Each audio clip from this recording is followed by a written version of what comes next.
So good afternoon.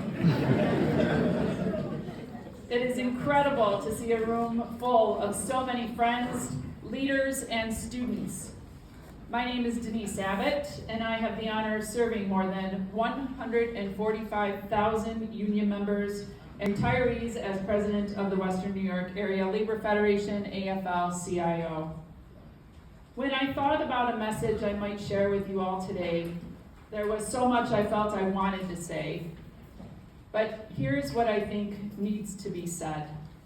I need each of you in this room to know how proud I am of this Federation's work to become the diverse, inclusive, and growing movement that it is today. I need you all to know that when you're feeling overwhelmed or angry or paralyzed by the inhumanity of this moment, you are not alone. And most importantly, I need each of you to know that it will take all of our collective strength to overcome the dark division and the hate that we are seeing today. We need to organize this beloved community that Reverend Dr. Martin Luther King Jr. so often dreamed about. It's easy to remember Dr. King as someone universally loved and admired for his fight to ensure civil rights and end segregation in America. But the truth is much more complicated. By much of white America, Dr. King was considered a radical who wanted too much, too fast. He was surveilled by the federal government and subjected to a system of injustice designed to beat and jail men that looked like him. He was assassinated at the age of 39,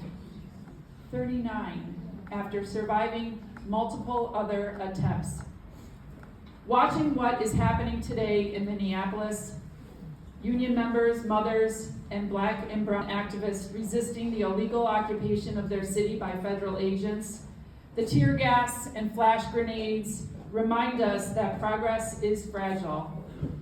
It also reminds us when the truth of Black history is forgotten or erased. We are doomed to repeat the evils of oppression and indignity. Watching our country return to the brink of war is a painful reminder that we have not yet learned the power of peace. Dr. King knew the power of peace. He knew the power of community. And I think most importantly, he knew that we have an obligation to follow the eternal, moral law of uplifting humanity in all that we do, even when that conflicts with the unjust and temporary laws of man. He argued that unjust laws like segregation statutes are no law at all and should be broken openly, lovingly, and with acceptance of the penalty to highlight their injustice and appeal to a higher moral standard. That is why Dr. King preached the necessity of peace, but also that riots are the language of the unheard and oppressed.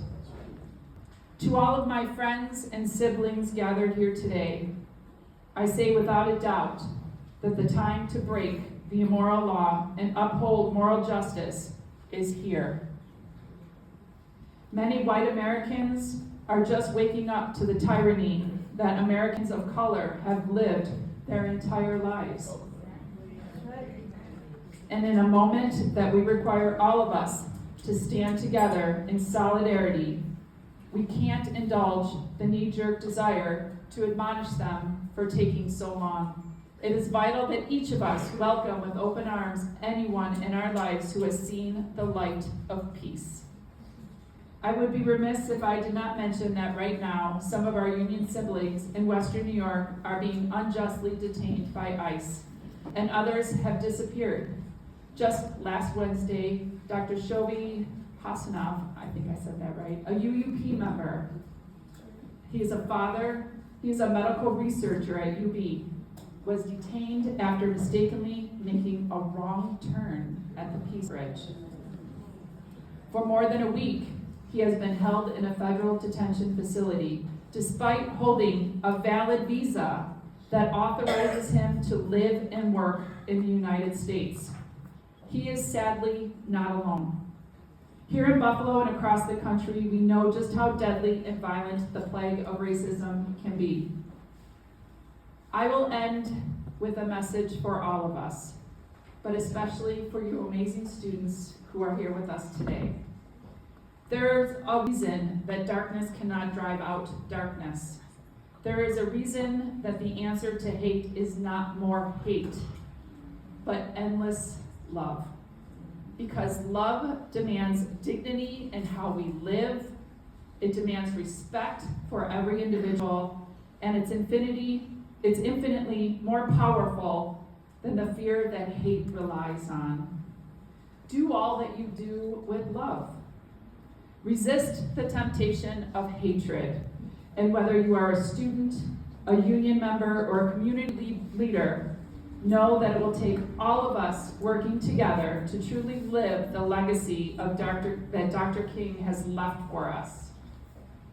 Thank you, everybody.